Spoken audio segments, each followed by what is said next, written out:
Britanci okrenuli ploču.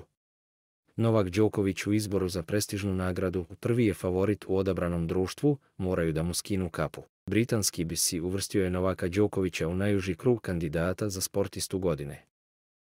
Ovaj medij dodeljuje prestižnu nagradu svake godine, a 2022. ona je otišla u ruke Lionelu Messiju.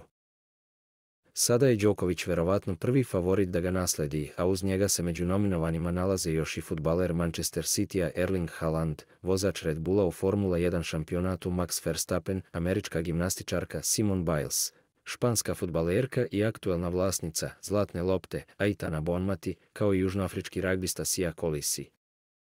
Na ovaj način bi si je skinuo kapu Đokoviću, a posebno je zanimljivo i to što je Novak nominovan od strane britanskih medija gdje nije među omiljenim ličnostima.